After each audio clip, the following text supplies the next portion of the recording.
and Christy and Tulsi, but to every person here, we work together on a daily basis. And if you call me and I call you, if the answer is yes, how do we do it together? I think that's exceptional. It's what the American people deserve, and you've demanded that, sir. So I very much appreciate it.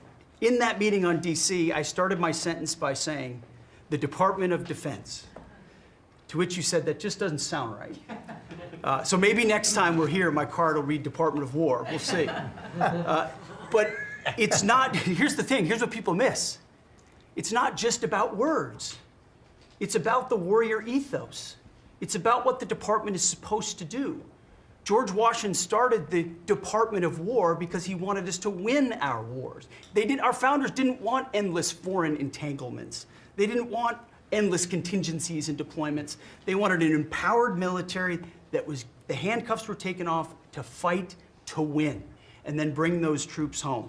So my platoon in Guantanamo Bay, our motto was, those who long for peace must declare for war. We must prepare for war.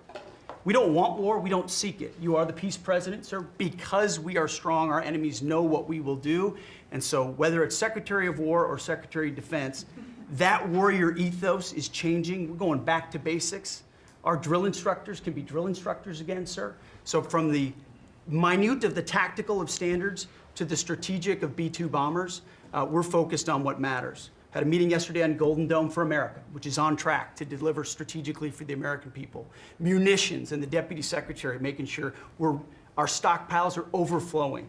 That's our job. I'm an honor to be a part of it, sir. Thank you for your leadership. That's great. I think I like Department of War better, but we'll make that decision, right? But you've been great. Thank you very much. Thank you, sir. So Marco, go ahead. Well, Mr. President, first of all, everyone's made this comment already and needs to be echoed again. You were elected as the President of Working Americans, and that's why this Labor Day is so meaningful. For me personally, this is the most meaningful Labor Day of my life as someone with 4 jobs. And so,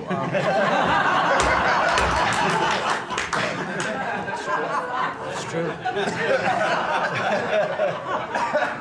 And, but on the point of, you made it very clear from the outset, even in foreign policy, everything we did has to be pro-American. It has to make America stronger or safer or more prosperous. And there's just a few things I want to touch to because it involves your team under your leadership making it happen. The first is, for the first time in the modern era, we are truly on offense against organized cartels that are pumping poison, killer poison, into our cities. And that's a team effort. It's Christie's team, it's Pete's team, it's Pam's team, and obviously it's under your leadership. And by the way, we're getting incredible economic, international cooperation. Countries just in the last week, Ecuador, Paraguay, Guyana, Trinidad, today Argentina, all joining us or trying to be helpful in advancing this.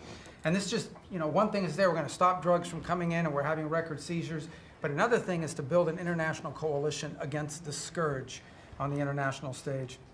The second is mass migration, illegal mass migration, which is dangerous for the country but harmful for American workers.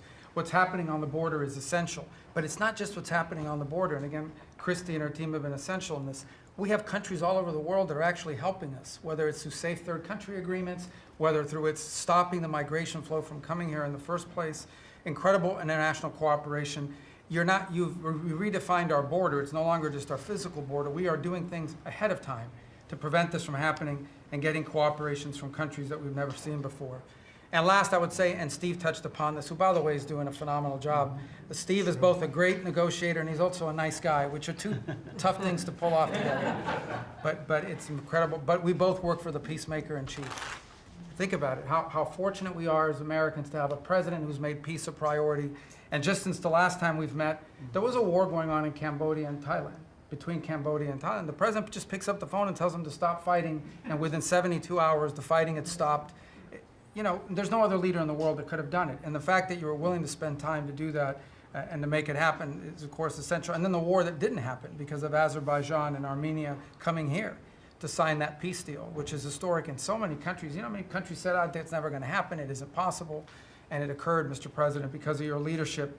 And then on a point of personal privilege, I wasn't even going to raise it. I haven't even talked to you about this. It's a little controversial, but I think I need to bring it up at this time of year. This thing about people getting married on Saturdays during college football season is a scourge, Mr. President. It's dividing families. I don't know if we can have an executive order on this. It's insane, but it's really difficult. There's 7 other months of the year that people can get married, so I just wanted to say that because it's very, very difficult. Thank you. Fantastic. Okay, thank you very much. Doug, please. Well, Mr. President, you've heard from around the table how people are grateful to have an opportunity to be part of this team, have an opportunity to work for you, and have an opportunity to serve the American people. And I would say as we head into this Labor Day, the thing that really differentiates you and your leadership and everybody around this table is one word, and that's respect.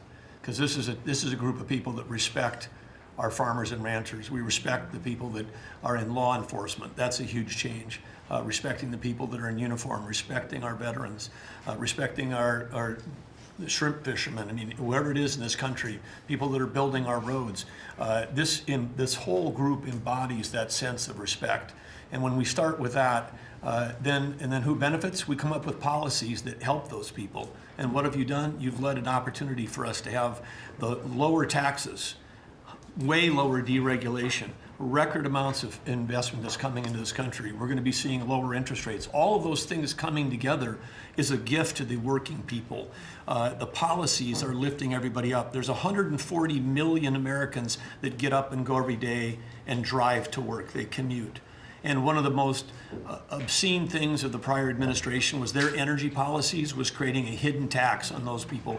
The poorer you were, usually the further you had to drive because you couldn't afford the housing if you were working at a hotel, if you were working in a service industry. We were taxing them. A hidden tax on them was the high cost of energy. You're perhaps one of the only leaders in the world that understood the connection between peace abroad and prosperity at home was directly connected to energy policy. You came in and said, we're going to sell energy to our friends and allies. We're going to bring prosperity at home through policies here by having lower energy prices. And we're going to stop funding wars abroad with energy policies that helped our adversaries and hurt us. You said we're going to sell energy to our friends and allies. And with the work that Jameson and Howard and Scott and everyone has done on these trade deals, we're going to have an opportunity to have a renaissance in American energy, selling energy to the world, which is going to help bring peace abroad. But the real key thing in closing I want to say is 2 things. One has to do with the US Park Police. That's the group here in Washington, D.C. They're the oldest uniform law enforcement group in the nation. You coming out and visiting with them in person before they went out on the surge. Not only are carjackings down, muggings down, homicides down, everything down, morale is through the roof. Just like Pete saw, we've got record people signing up to want to be part of our military. You have breathed life back into the profession of law enforcement. Your respect for law enforcement is so incredible. It's making a difference. And then us giving them the tools. On a lighter note for everybody here, one of the rules that under President Trump we were able to change for the US Park Police was they could do a pursuit. I was shocked to find out when we were talking to them, like, oh, you pull somebody over and they just drive away and you can't pursue them? I mean, and they said, no, we can't. They said, all rules. We got that rule changed in 24 hours because of President Trump's leadership. The next night, they had so much fun. They pulled people over. They started to take off. They chased them. They stopped them. And then the bad guys, some of these were in cars that had stolen plates. So they take the plate off. They steal them off somebody else's car. They know the plate doesn't match. They know they're doing this thing. The bad guys in the car said, you're not supposed to chase us. Like, you're breaking the rules. The bad guys are telling us to bring them. No, we're back in action. So it's like, and so the morale is high. They all wanted to say thank you to you. Yesterday, you announced increasing the number of U.S. Park Police that we're going to hire. This is the group that protects not only our sacred monuments of democracy here, but also the Statue of Liberty and the Golden Gate. This is a great group. But on behalf of all law enforcement, we say thank you. And as Chris Wright was talking about electricity, I want to close with that. We've solved amazing things in 7 months, but the big challenge we have against the remaining is, solving Iran's nuclear thing, that was an existential threat. China beating us in the AI arms race, that's an existential threat. We finally have a president who talks about it. You talked about it in your opening remarks. You've signed executive orders. You understand that essentially we used to say hundreds of years ago, people started saying that knowledge is power. But now, for the first time in history, we can take electricity and we can convert it into intelligence. So it's flipped. It's no longer knowledge is power. Power is also knowledge. And while we're ahead on the technology, we're way behind China on the amount of electricity they're bringing online. And your strong position to support affordable, reliable energy using our nation's resources, including those across the Department of Interior, bringing back coal mining, bringing back mining, bringing back timber. All the industries that have been killed in this country are coming back to life because of you. And with your leadership, we have a chance to not only win the AI arms race, but actually dominate it the way we're dominating in other things. So thank you, Mr. President. Thank you very much. And we're leading that race right now by a lot. And we're going to keep the electricity coming. You know, in China, they do it very quickly. They have one person that says, do it, and that's it. But essentially, we have one person that says, do it. And we've given that order, and the job they've done has been amazing. And I want to thank again, Lee, what you're doing in that regard is so important. And the rapidity, just as fast as them, because it's a question of a week versus a day, and that's not going to make the difference. But you've done fantastically, and Doug and Chris, amazing job. So we've done this for a little while now. I don't think you've ever seen anything like it, and you know, I think Sean was right. These guys that are holding these up, if you ever try holding your hand out for 2 hours, that's a long time. These are pretty strong characters. You've been doing that a long time, I guess. Congratulations. Are you getting tired? Are you getting tired? I'm looking at these guys. They look like they have no problem. It's amazing, actually. It's I think they would have beaten you guys in the test. So I want to thank you. If you want, you know, it's been a long time. If you want, we could go in and we can call it a day. And feel free then to ask some of the questions here. Look, I believe in very open, you know, we want to be open, above board. We want to be honest with the media. I wish the media was totally honest with us, but I think they're getting better, to be honest with you. And so we'll see. But if you want to take a few questions, you President, on a serious note, when it comes to Fed Governor Lisa Cook, her lawyer has said that they're going to be filing a lawsuit challenging this legal action. What is your response? Are you prepared for a legal fight? And then a little bit more. Oh, sure. Always. You always have legal fights. Look, I had a legal fight that went on for years with crooked people, with very horrible people, people that have been found out now between John Ratcliffe and Tulsi and Pam. And I mean, the things that we found out, of course, it's a very, very sad group of people. But no, she seems to have had an infraction, and she can't have an infraction, and especially that infraction because she's in charge of, if you think about it, mortgages, and we need people that are 100% above board, and it doesn't seem like she was. Yeah, please. Mr. President, first, I would love to ask you a serious question, but I have to tell you the biggest pop culture news of the year broke while we were in this cabinet meeting. Travis Kelce and Taylor Swift are engaged, and the world wants your reaction, sir. Well, I wish him a lot of luck. Thank No, you. I think it's. I think he's a great player. I think he's a great guy, and I think that she's a terrific person. So I wish them a lot of luck. On a serious note, Mr. President, in May, Secretary Rubio said that they were aggressively removing visas of Chinese students. Yesterday, you said you wanted to allow 600,000 Chinese students to study in the United States. Could you and the Secretary clarify what is the policy on Chinese students in the United States? Well, we think we're getting along very well with China. And I'm getting along very well with President Xi. I think it's very insulting to say students can't come here because they'll go out and they'll start building schools and they'll be able to survive it. But I like that their students come here. I like that other countries' students come here. And you know what would happen if they didn't? Our college system would go to hell very quickly. You'd have, and it wouldn't be the top colleges. It would be colleges that struggle on the bottom. And you take out 300,000 or 600,000 students out of the system. I like having, and I told this to President Xi, that we're honored to have their students here. Now, with that, we check and we're careful and we see who's there, and Marco wants that. We spoke, we're in the same position. But we have a tremendous college system, the best in the world, nobody even close. That's why China sends them here. And you can call it an industry if you want, but you're talking about millions of people. And I'm honored to have the students from China come here. And we're just getting along very well with China. And It's a different relationship than we had for years, where they took hundreds of billions of dollars, just sucked it right out of our country. They respect us again. I respect them. The relationship is very good. I think it's important that these are two very major powers, nuclear powers at that, but two very important powers. You know, when I get along with Putin, when I get along with President Xi, when I get along with these people, that's a good thing, not a bad thing. We're tough and we're smart and we're strong. We get along.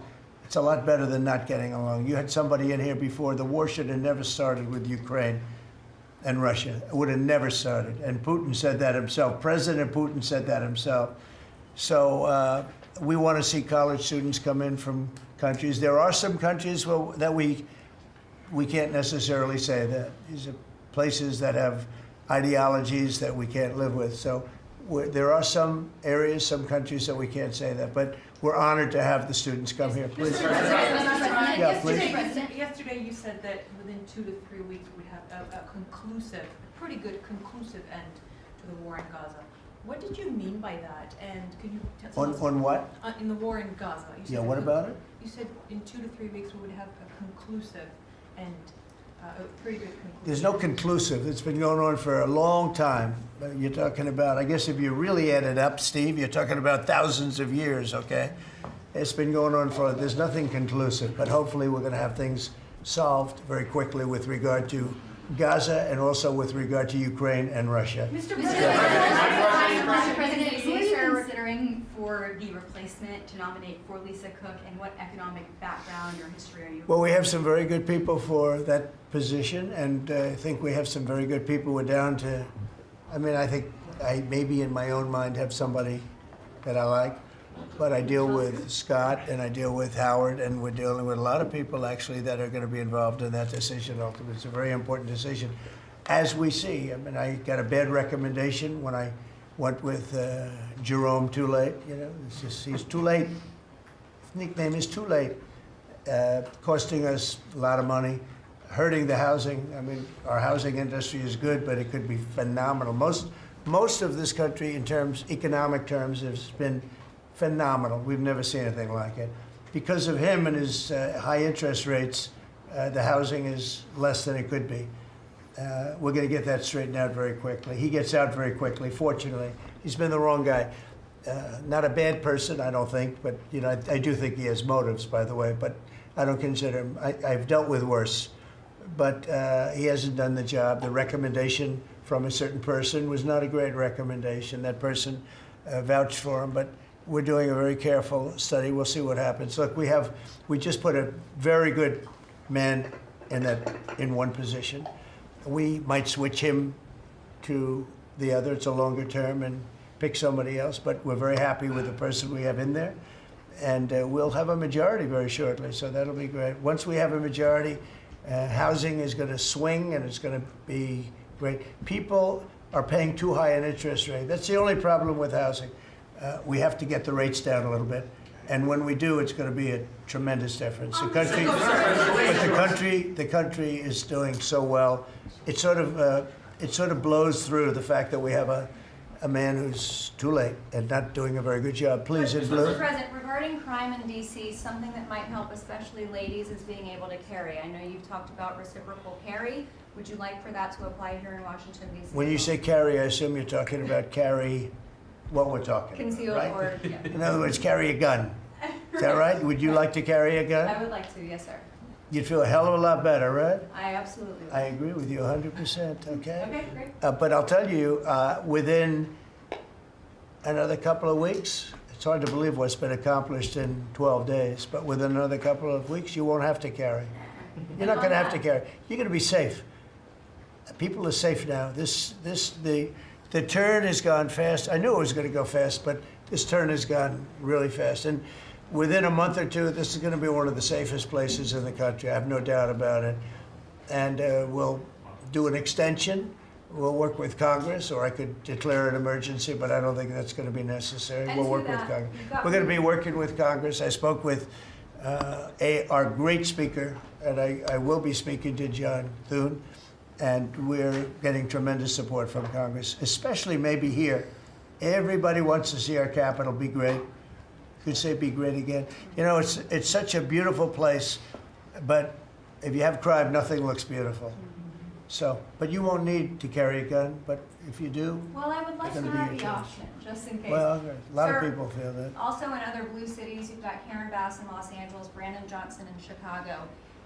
It seems to be very popular here, the fact that people can walk around, go to restaurants, shop, not Yeah. have to worry about their safety. If blue city mayors oppose those efforts in their cities, do you anticipate that Democrat voters are going to take it out on them at the I think so. I think that crime is going to be a big thing.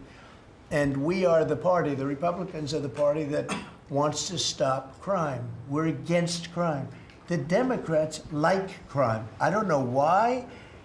I mean, we talk about common sense. I think I got elected on talking about common sense. The border, we have to have a wall. We don't want transgender for everybody. We don't, as I said before, we don't want to have men playing in women's sports. I mean, you see the difference. Weightlifting. Take a look at weightlifting. Take a look at long distance running, where a runner came in 5 hours and 14 minutes ahead of another runner, both champions.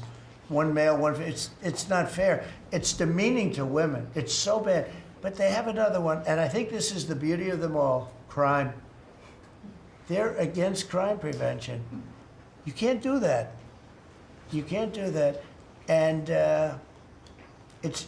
I think to myself, I say, is there some game? You know, they're smart people. Is there anybody that could cheat like that in elections is smart, okay? And there's never been in history anybody that could cheat like that. They're smart. They're brilliant in many ways. I say, is there some trick to this? When they say, Trump is in Washington, D.C., stopping crime. He's a dictator. And people are being mugged like your brilliant associate here. I don't know how you're alive. I mean, based on that story, you got very lucky. He didn't just go, all he had to do is this, right?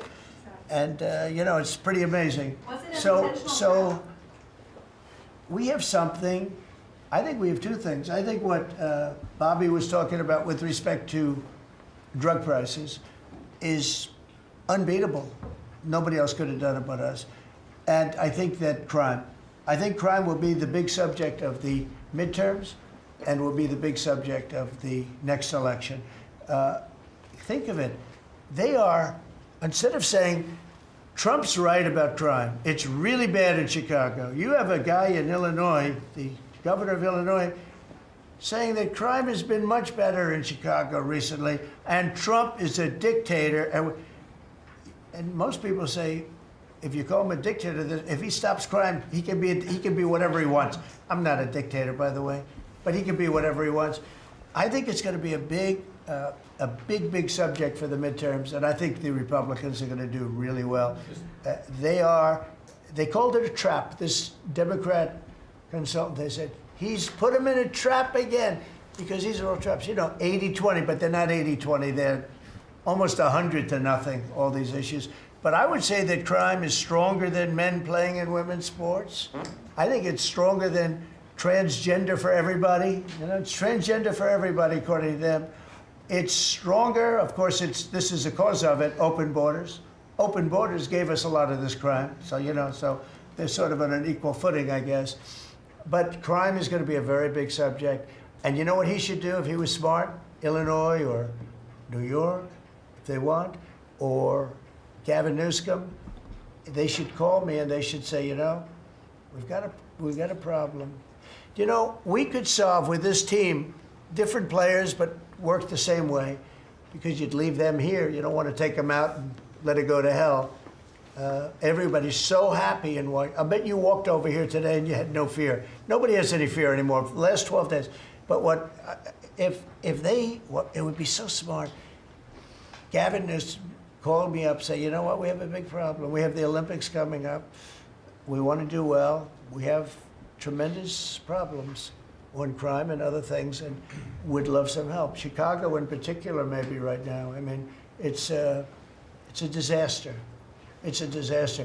We could solve their problem in, it's bigger than this, let's say 2 months, okay? Working with their police. I know their police very well. I have a big project in Chicago. I was so proud of it. It's the best site in Chicago. I got it. Nobody else got it. I was happy as hell. That was when I was a real estate guy, and I got it. The Sun Times site, they call it. And I built a building, it's a great building. And I'm so embarrassed when I see the kind of crime stats coming out there. So embarrassed. And if I were a governor, a Democrat governor, or mayor or anybody having to do, I'd call up President Trump, I'd say, President Trump, we need your help. We saw what you've done in DC in a period of 12 days. This is 12 days, we haven't even started. This is gonna be so safe. It's gonna be the safest place on earth. And we'll do the same thing in Chicago. But I'd like to be asked as opposed to just going in and doing it. Because, you know, when you go in and do it, then they start screaming, oh, he shouldn't be here, we don't need him, we're doing so well. And then the better we do, they take credit for it. So it's really pretty unfair. Mr. President, Yes, go on ahead. crime, for a lot of victims like myself, a big concern is long-term sustainability. Can you share with the American public about your plan in ensuring that DC is safe in the long term? Longer term, yeah. Years Well, it's a great question. Number one, we want to stay there for longer than 30 days, as you know. We have an absolute mandate, and I can extend it, but I'd rather not have to declare a national emergency because by that time, I mean, right now there's not an emergency. We've done, as you sort of said yourself, it feels like a different world. We've got under arrest and prosecution, and we've thrown out, taken some, and we're in the process of taking hundreds out of our country that shouldn't be here. And these are hardcore professional criminals. They were born to be criminals, in my opinion, but they're seriously bad people. Murderers, drug dealers, you know them all. You see them all as you walk beautifully to work, and every once in a while somebody puts a gun to your head, because that's what happened in your case. We're getting a lot of them out of the country. We're putting a lot of them in prison because we're afraid to bring them out of the country. They could come back. You know, as good as we're doing, they could come back. We don't want them back. And that's going to solve a lot of it. We also think there should be a presence here for long enough. We should also work with our police department because you have very good police here. Very good. We're working very well with them, by the way. And we have to work together for a while. We have some people that are very tough and very strong working with the police. They're going to be able to handle it. And you know what? If it gets a little bit bad, a little bit, just a little bit, I'll bring them back in and we'll straighten it out and we'll make it perfect. You're going to be so safe in the city. And you're going to have the city beautified. We're going to be giving out, we're working with Clark, as you know, construction. They're the biggest. They're working with me also. We're building a beautiful ballroom for the White House. They've been after it for 150 years, employs a lot of people. It's going to be as beautiful a ballroom as has ever been built. And Clark is the big builder in this city. They've done, I guess, a majority of the good work, the big work. And we're working with them on the beautification, the fixing up of the roads, the fixing up of the medians, between the roads, so cars don't wrap into each other. They wrap into. I have one piece sitting on the ground for weeks. This was a year ago when I had to come in, unfortunately, for fake court cases. And I looked at the condition. We have it fixed up a lot right now. You know, the tents are removed and a lot of things have taken place. But I'd come into this city and I'd say, boy, does it look bad. The filth on the roads, the medians were broken and always laying down and nobody would fix them and all of that. Well, we're going to have new medians. We're going to have a nice topping put on the road. We're not going to rip the roads apart and start a construction project that lasts for 2.5 years as they rebuild the road, which they don't have to do. And we're going to have this place so beautiful. That's going to be a part of it. Now, the biggest part is crime, but it's also a part, you know, when you see a dirty city, it's like I told, I don't know, it became the #1 thing viral. I said my father, he's a smart guy, he's a great guy, he's a loving, wonderful father, but he could be a little on the tough side. He told me that, son, when you walk into a restaurant and you see a dirty, filthy door going into the restaurant, don't go there because the kitchen's dirty also. When they see a dirty Capitol, the rest of the world, they lose a lot of respect for our country. This Capitol is going to be so beautiful. We're going to have new poles, new lights, new fences. It's stuff that, when you add it up, it's money, but it's peanuts compared to what we're talking about. And we're also going to have great safety. Mr. President, I wanted to ask you on crime and also a question on foreign policy that maybe other officials can weigh in too. And on crime, Iris shared her story, and you mentioned, you know, people going That was there. a terrible story, because I'm just amazed she's here.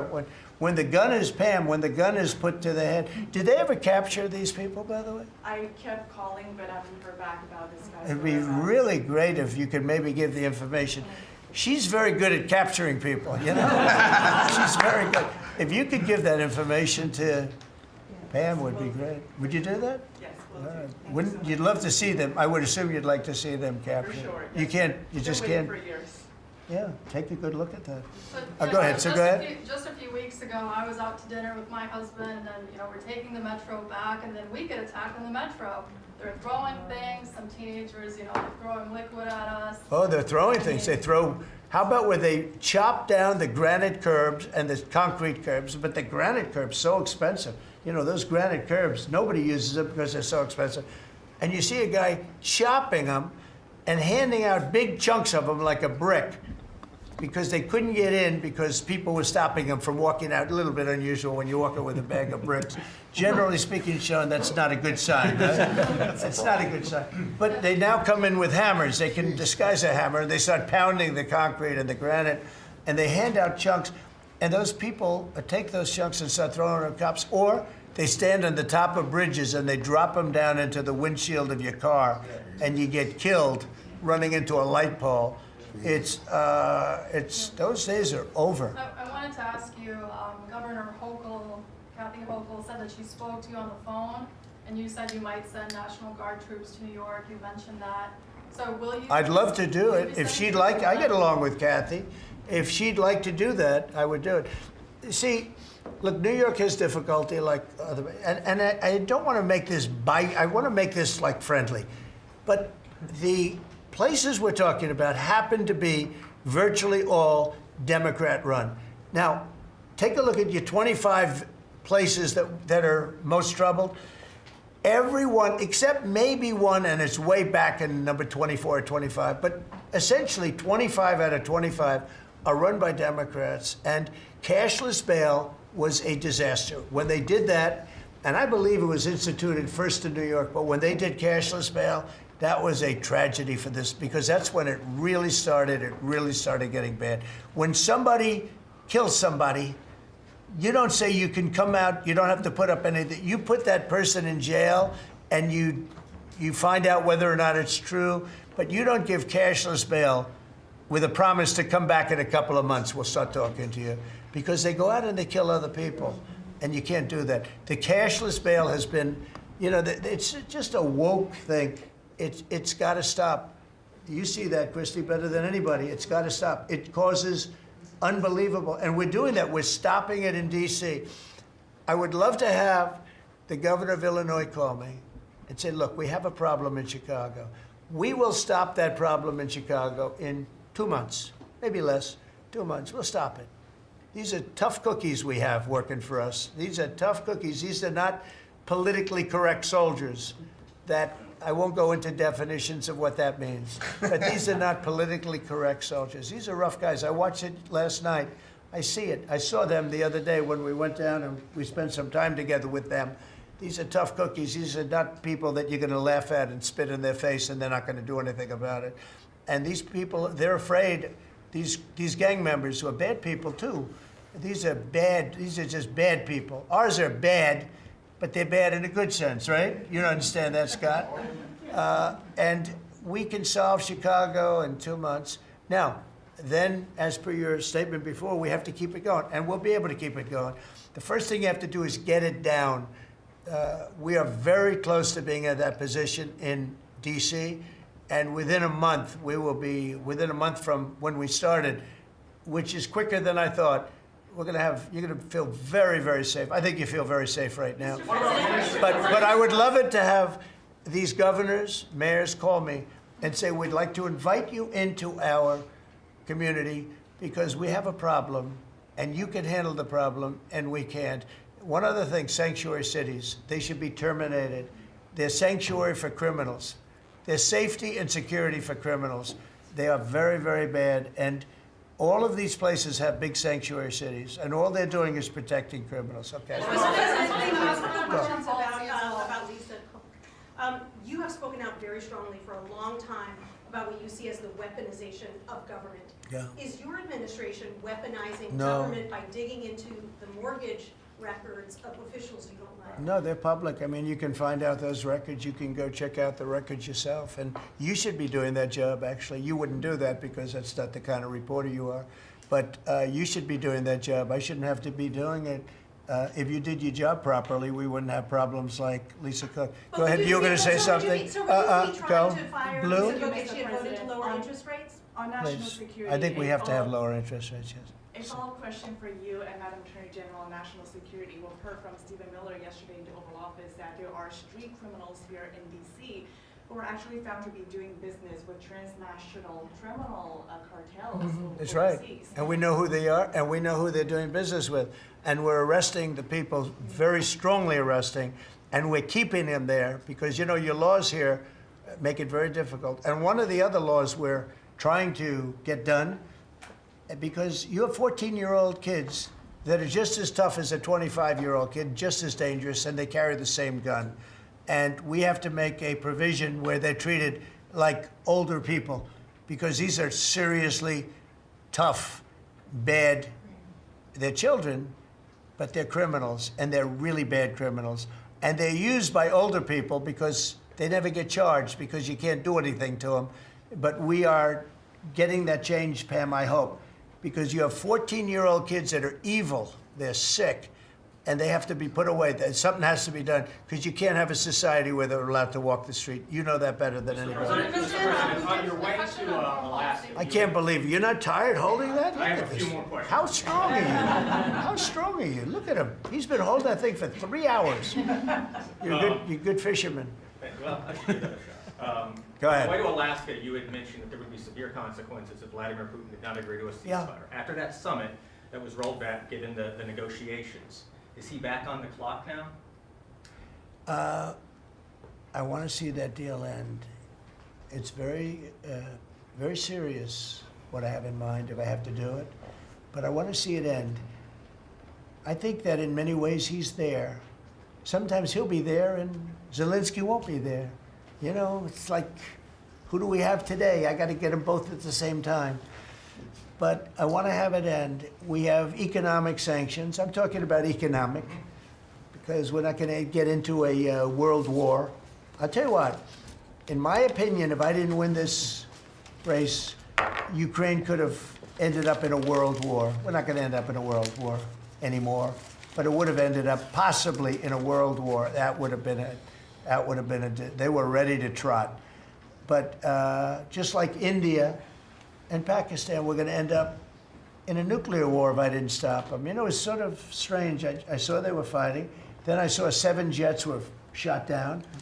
I said, that's not good. That's a lot of jets, you know. $150 million planes were shot down. A lot of them, 7, maybe more than that. They didn't even report the real number. I'm talking to a very terrific man, Modi of India. And I say, what's going on with you in Pakistan? Then I'm talking to Pakistan on trade. I said, what's going on with you in India? And the hatred was tremendous. Now, this has been going on for a hell of a long time, like sometimes with different names for hundreds of years. But I said, what's going on? I said, I don't want to make a trade deal. No, we want to make a trade deal. I said, no, I don't want to make a trade deal with you. You're going to have a nuclear war. You guys are going to end up in a nuclear war. And that was very important to them. I said, call me back tomorrow, but we're not going to do any deals with you, or we're going to put tariffs on you that are so high. You were there, Howard, right? Yep. You're going to put tariffs on you that was so high, I don't give a damn. Your head's going to spin. You're not going to end up in a war. Within about 5 hours, it was done.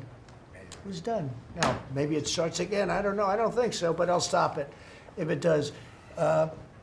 We can't let these things happen. The Russia-Ukraine situation, last week, 7,012 soldiers, 7,012 soldiers died. They were Russian, they were Ukrainian, they weren't American, so a lot of people would say, what do you care? They're not American. I care. They're 12,000 over the last couple of weeks, over 12,000 people died in like in 2 weeks. You know, we're talking about crime where somebody's killed here or somebody. Think of it, you have your son leaving Russia, leaving Ukraine, their little house, wherever they live with their parents, they're waving goodbye, just like our parents would wave goodbye. And they're waving goodbye, son.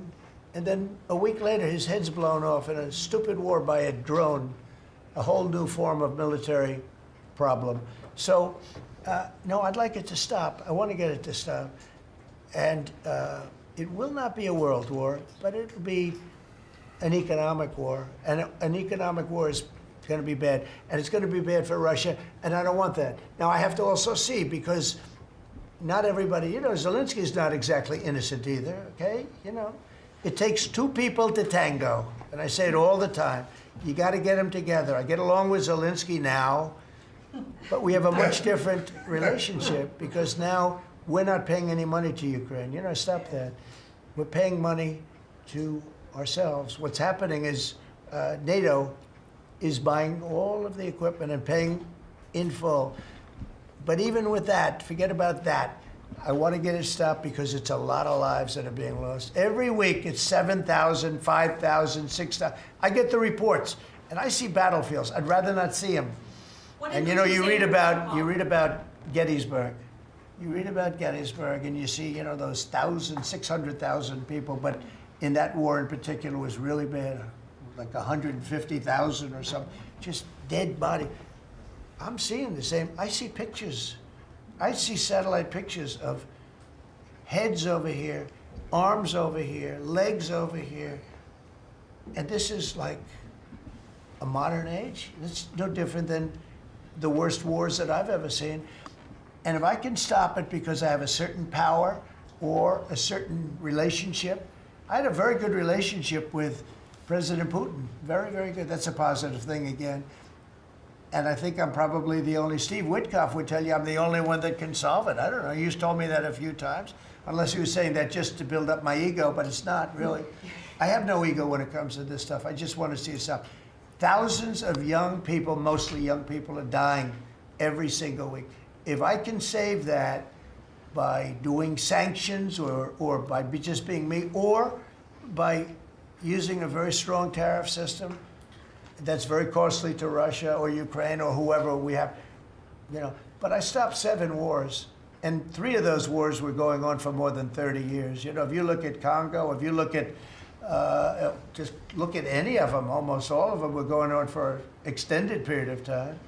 Now, interestingly, one had just started. It was 2 days old, and you know that one. And we did that one when we were in Scotland negotiating. It was 2 days up, but there were 2,000 dead bodies laying on the border, and I got that one stopped too. And I'm very honored by that, but I still, the one that I thought would be the easiest is turning out to be the hardest. That's President Putin and President Zelensky, but I think I'll get it done. Why do you Can think you that stop why the is it harder than family five violence, of you? You never know. It's war. Can you stop the family With war, violence? you never know, right? War's very tricky, very horrible, but with war, you never know. Things change. People go into war, think they're going to win the war, and then they get their asses kicked, and they lose their country, and they lose millions of lives. Nobody goes into a war thinking they're going to lose. They go in. I'm sure that Ukraine thought they were going to win. It's going to be, you know, we're going to win. You're going to beat somebody that's 15 times your size. Biden shouldn't have let that happen.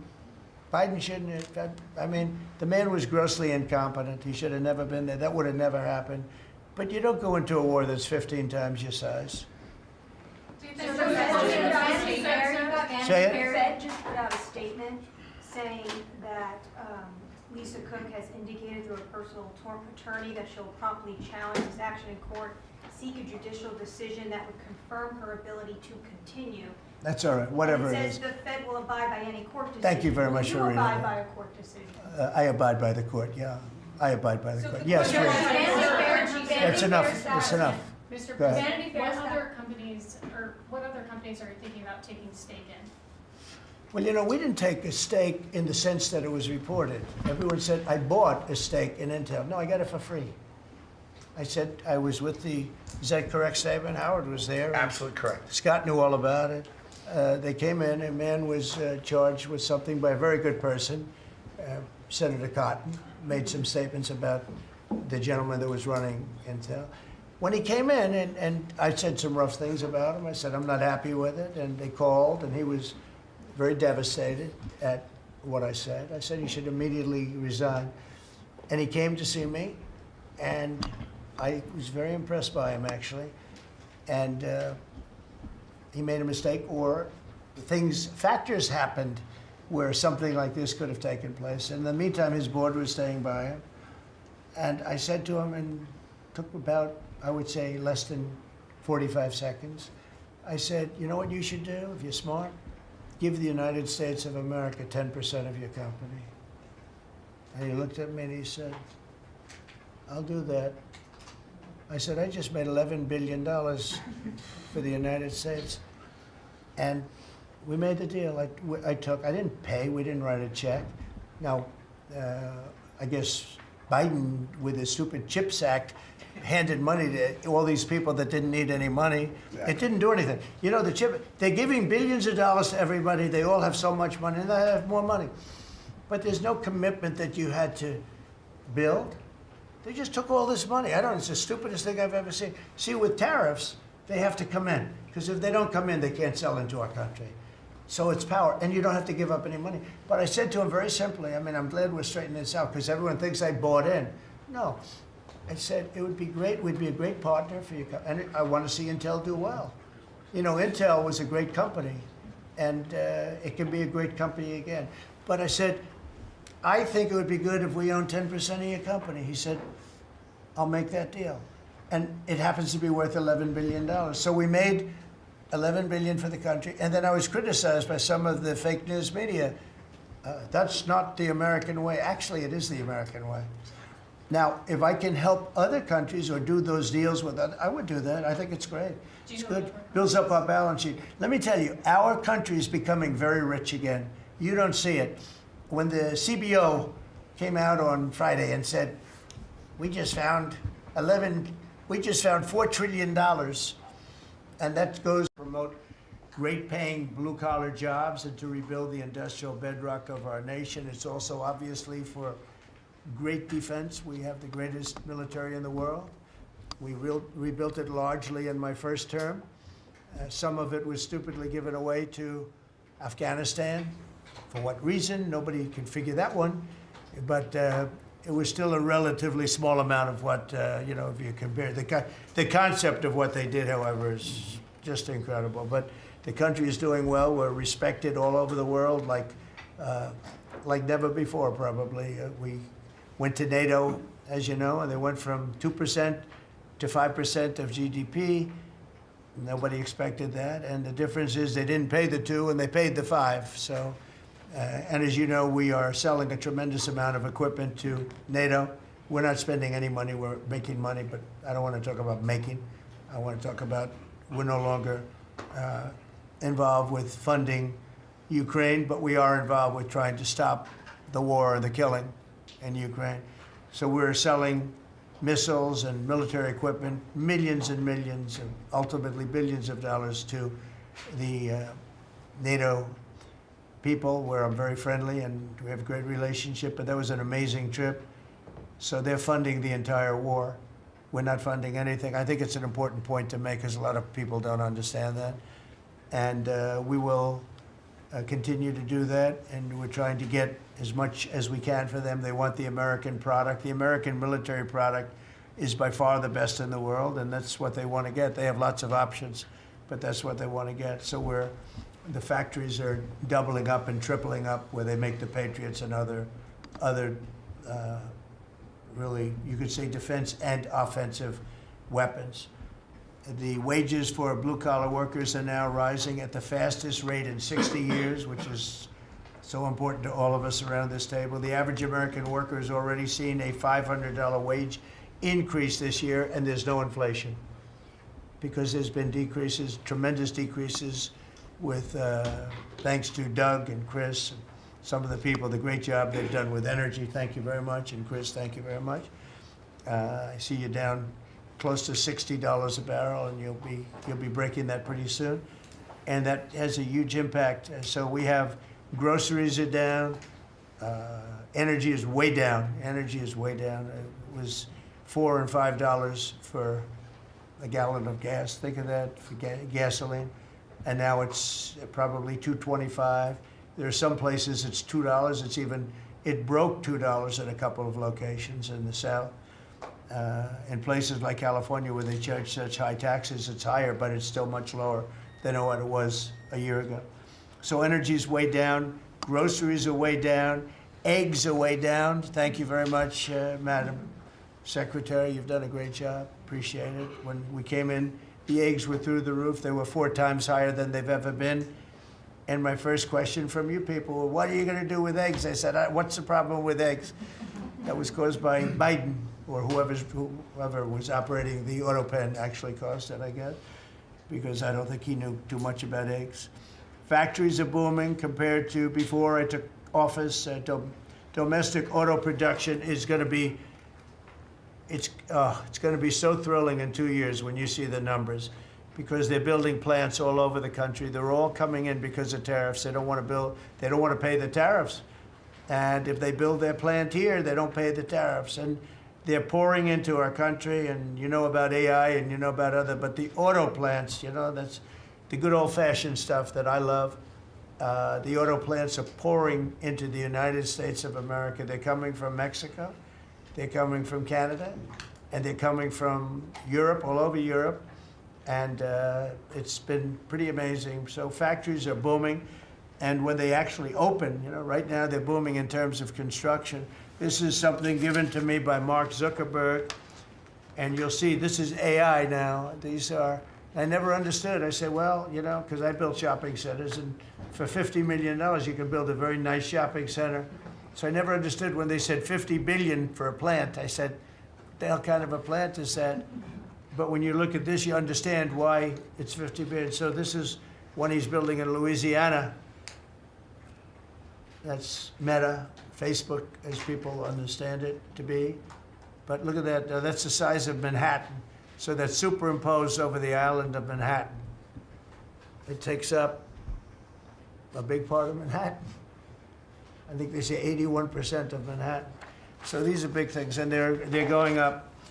A lot of them are going up now. I don't know that big. Actually, Mark is building 4 of them, and others are building similar places. And when these things open up, I'll tell you what, our country, we're leading China now in AI, substantially leading China. And the reason is because we're letting them build their own electrical facilities. We would need double the energy if you take all of the electricity that we produce right now in this country, you'd have to multiply it times 2 or maybe 3 times. So 3 times more than we have right now for everything, to operate your toaster and everything else, okay? 3 times more. And the way we are able to succeed, because China goes out and builds these massive plants. They're right now building 58 coal, in this case, almost all coal-fired plants. And coal is back with this country too, by the way. There's a reason they use it, because it's good. It works for them. And we call it clean coal. We don't call it coal. We call it clean, even very clean coal. But we have coal going up. We have nuclear going up. Nuclear is very much in vogue now. It's safe and inexpensive and great. We don't allow windmills. We're not allowing any windmills to go up. I mean, unless there's a legal situation where somebody committed to it a long time ago. We don't allow windmills. And we don't want the solar panels that I was speaking with the secretary about, because they take up, thousands of acres of our farmland. You see these big, ugly patches of black plastic that comes from China. And the solar is, I like solar in some ways, but for firing up your big plants, it doesn't work.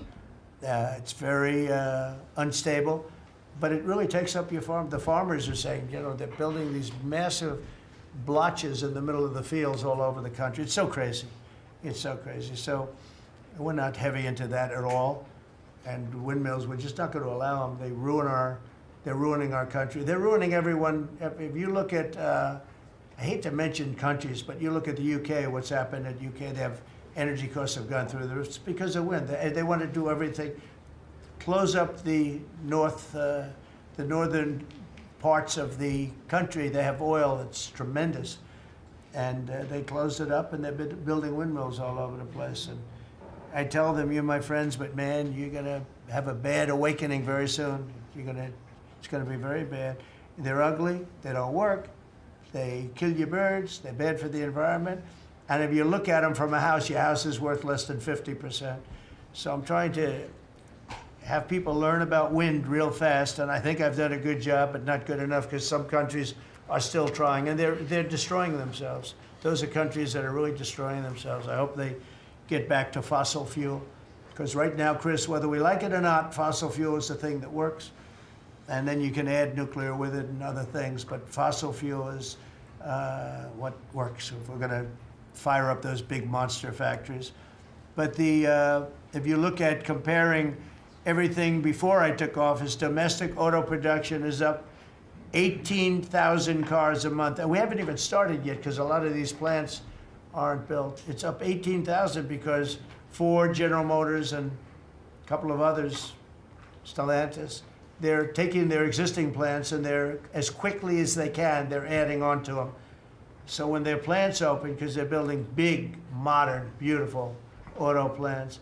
But think of that, we're up 18,000 cars a month, and essentially all they've done is try and utilize their space correctly as their big plants open up. It's going to be, I hope they remember that it was this way. I hope this table gets a lot of the credit for what's happening. It gets all of the credit, because this would have never happened. We were going out of business in every way. We were losing.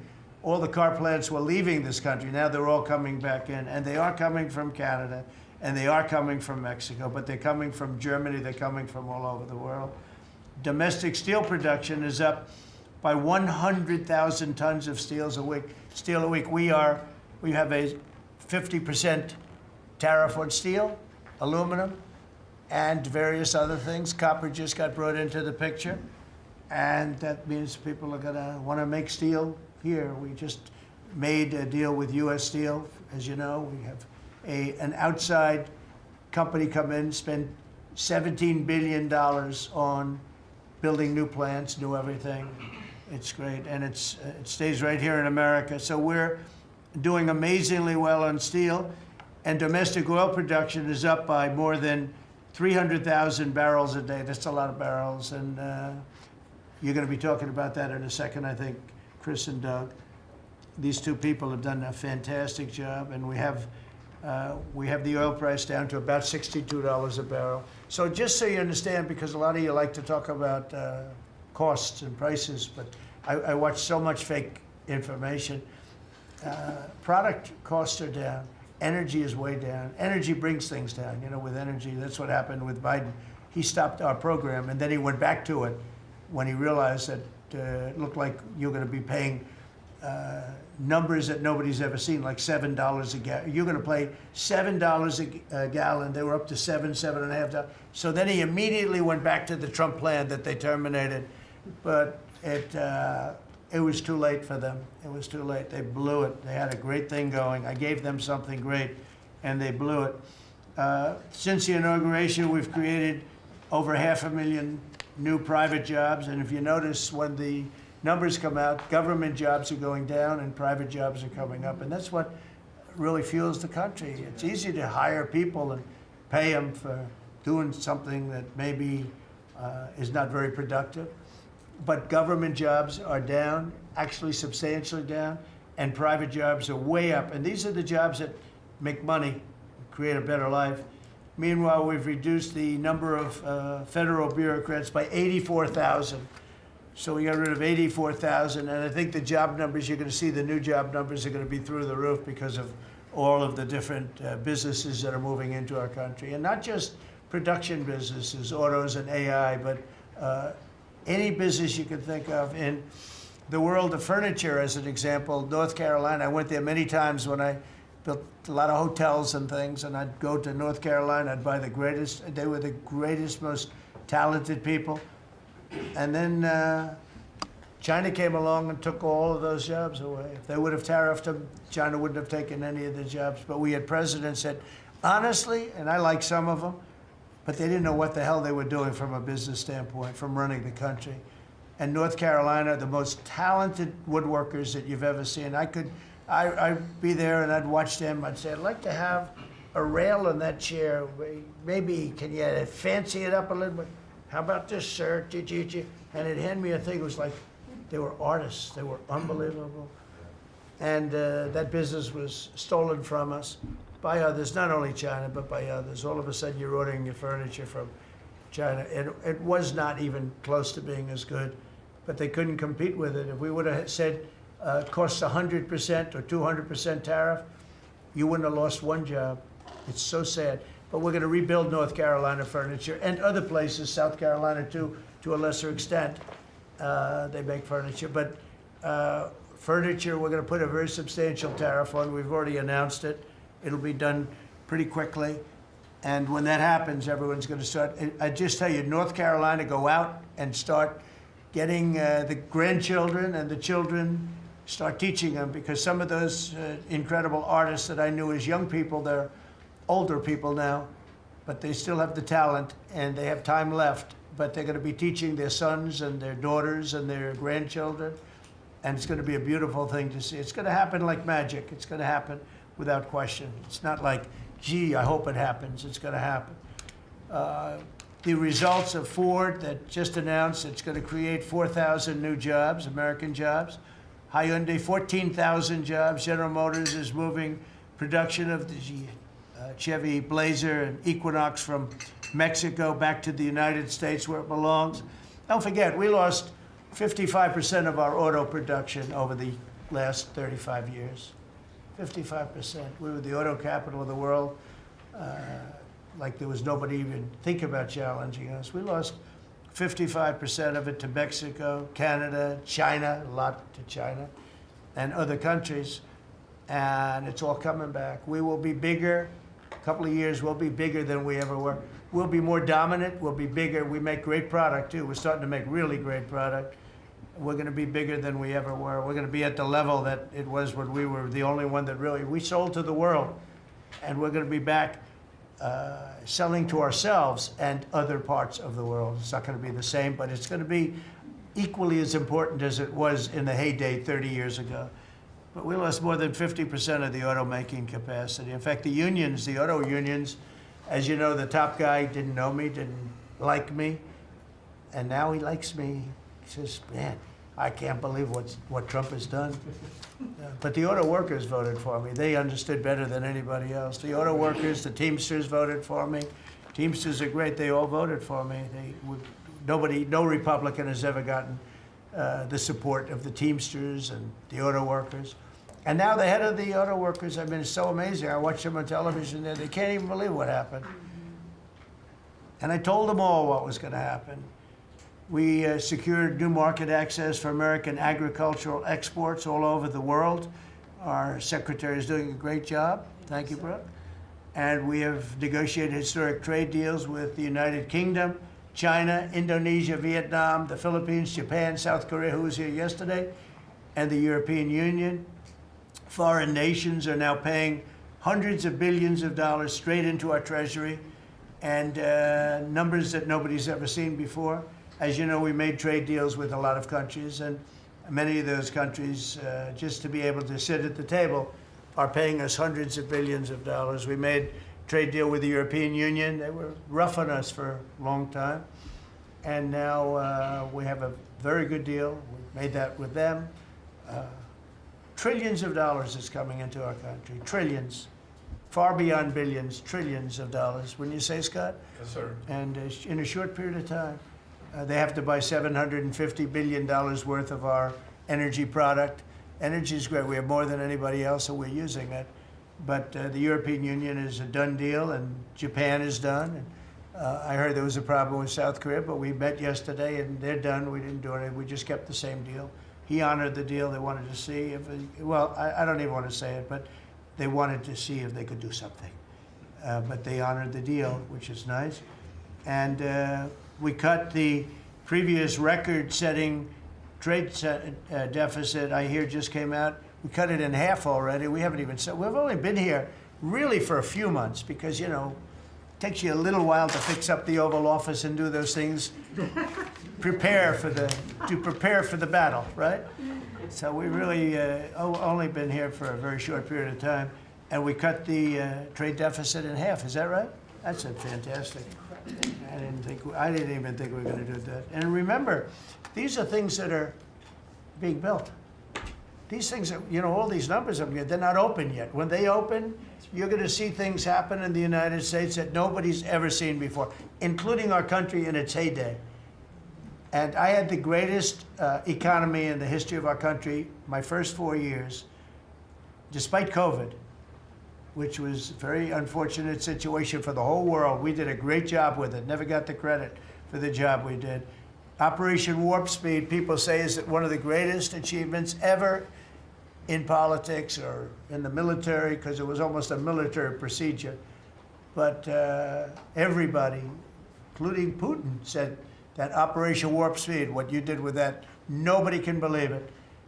And we did a great job, but it was a horrible, horrible pall over our country. We had a very dark cloud over the world. That was a very, very bad thing that came out of Wuhan, which I said it came out of Wuhan. That's where it came from. And China suffered greatly, but everybody did.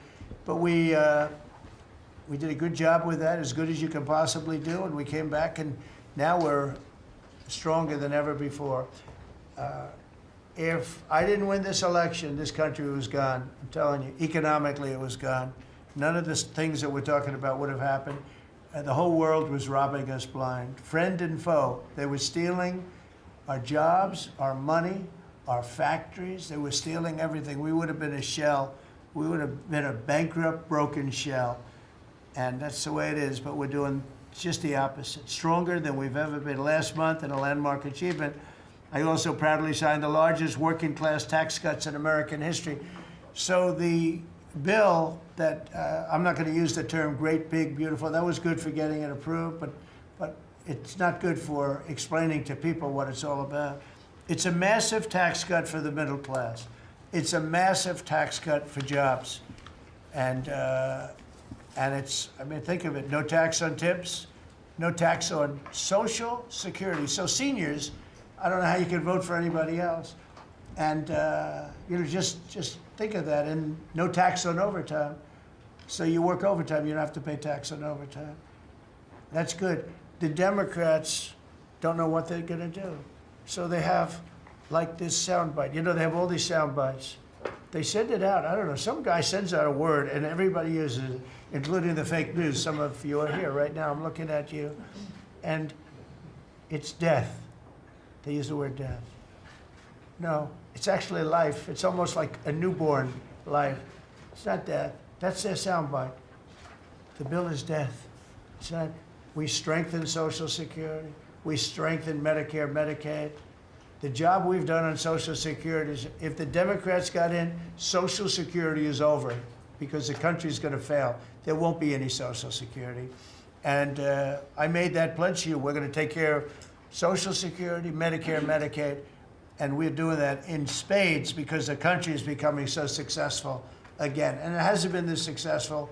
I think in the end, it will never have been this successful. I don't think it'll even be close with what's happening.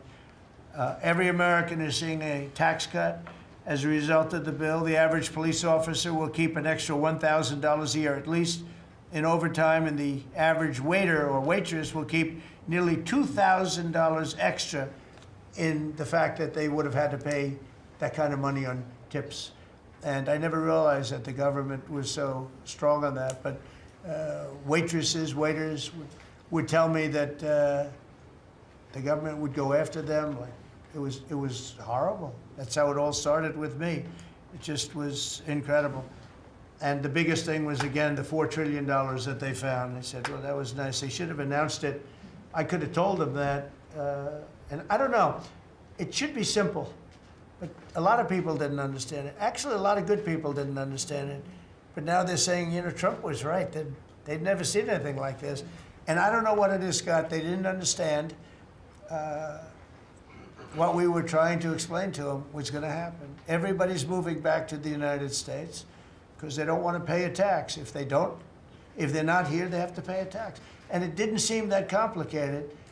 but it's working at a level that nobody can imagine. You know, this is working $4 trillion, but that's a big number. It's a number that nobody ever heard of before, but 4 trillion is exciting. But that's nothing compared to what's happening, because these places haven't even opened yet. Some of them haven't even started hiring yet. They're under construction. So it's construction jobs, but it's not the big number, and the big numbers, when they open, they're going to be very successful. It's a revolution. We're also working on things to ensure that the awesome power of artificial intelligence is used to benefit all Americans, including American workers and also American children. In that spirit, our wonderful First Lady has just announced a presidential AI challenge. It's going to be a very good challenge, I can tell you. She's put her heart into it, which will inspire the next generation to stay on the cutting edge of this vital technology. This is the new internet, the new computer, the new television, the new everything, all put together in one. This is why when I show you a picture like that, I mean, I show you this. This is a factory superimposed over the island of Manhattan, and you have many of them being built right now all over the country, or soon to start. Some of them. Some of them have started. This one has actually started. That's in the great state of Louisiana. But the First Lady is working very hard on this, and it's an important initiative. And Melania, when she puts her mind to it, nobody can do better. There's nobody. So every young person should go to AI.gov to learn more, AI.gov to learn more. And you'll see it's a great challenge. I think it's going to be a very modern kind of a challenge that involves AI, which is very exciting to people. So I want to thank her, raise a lot of money for children. We're putting America first, and we're going to be putting the American worker first. And, you know, the Republican Party has picked up 4 million new people, 4 million. The Democrats have lost 2.5 million. Other than that, they're extremely happy. No, they're very depressed. They're very depressed. And their new box that they've fallen into is crime. There was a consultant on one of the shows this morning I was watching. I thought he was very good. He's a Democrat consultant. And he was screaming, no, no, don't let him do this to you. Don't let, it's another trap. It's another trap. What he's talking about, like men playing in women's sports. They said that's an 80-20. No, it's a 97-3. It's 97-3. Like transgender for everybody. They fought for it. They're still fighting for it. I saw a guy today, a politician that you all know very well, fighting like hell for men playing in women's sports. You don't understand. They're human beings also. Well, I agree they're human beings. But you can't have a 7-foot guy playing basketball with the women. You know, just one of those little problems in life. And we all have our place. That's okay. I've got my place too. But this guy's screaming, it's another trap. And this is the worst of all. He said, because this is crime. Trump is saying he's against crime and they're for crime. No, he's going, it was funny. No, it's a trap. Don't do it. And then I saw this poor, stupid Chuck Schumer, the guy. He looks like he's aged 100 years. And I don't like getting into looks. You know, looks don't mean anything, right? When you're in politics, looks don't matter. I look at Pam, I would never say she's beautiful because that'd be the end of my political career. Laurie, secretary. But I will tell you, this is the best of all. And they're going to fight me. Like this slob of a governor you have in Illinois. This poor guy got thrown out of his business by his family. I know the family. I was partners with the family. Nice family. I like the family, but he was no good. They threw him out. He's governor of Illinois. And he goes about Trump, we don't need his help. Chicago is the worst. These places are really bad. Crime in D.C. was the worst it ever was. You know, they make up stories. Crime in D.C. was the worst ever in history. And now, over the last 13 days, we've worked so hard. We've taken so many, there are many left, but we've taken so many criminals, over 1,000. I watched a man from Maryland who said to me, I mean, sir, you're the greatest president. You're doing an unbelievable job. What a great job. Governor Moore, has anyone heard of him? He's another hopeful for president. I don't think so. But I met him, and I didn't realize it was on camera. Did you see they caught him on camera? I was at a game, I don't know, like the Army-Navy game or something. And I met him in a hallway. And as usual,